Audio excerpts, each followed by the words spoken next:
Espiritualidade em gotas.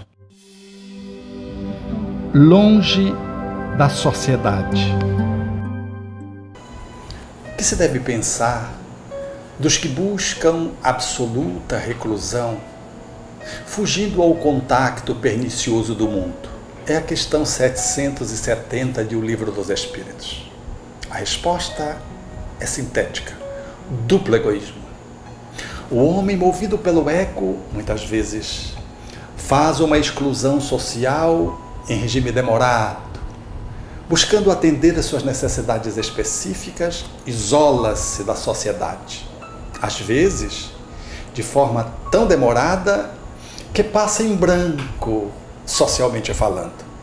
Há outros que o fazem para não se contaminarem com um mundo perverso, difícil, pernicioso, e assim fazem também uma escolha egóica.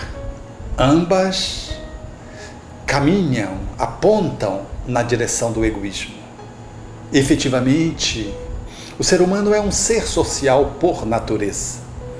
Sair do contexto social para o processo meditativo, para a autoanálise, para a busca do autoencontro, avaliando-se como funciona, é de bom tom.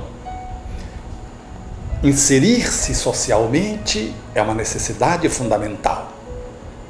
Quando ele se isola, ele reflete.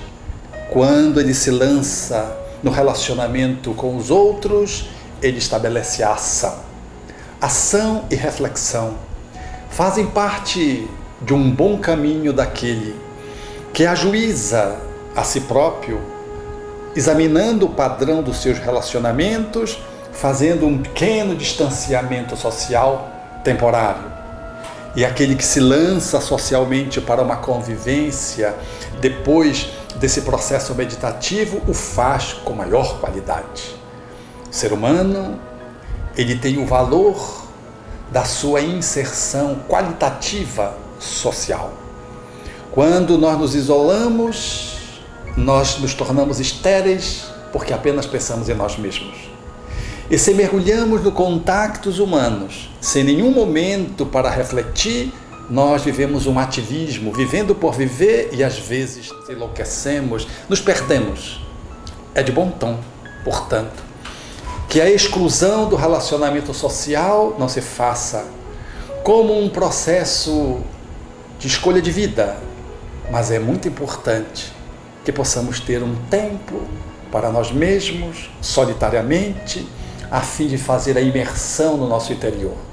E é fundamental que depois disso, a nossa ação no mundo traga a qualidade da nossa reflexão para sermos um agente de transformação do mundo, transformando-nos a nós mesmos. Porque só se ilumina aquele que se encontra com o outro, encontrando-se a si próprio. Portanto, nem tanto ao mar, nem tanto à terra. Meditação e ação, reflexão e atitude fazem parte de um bom caminho para a plenitude.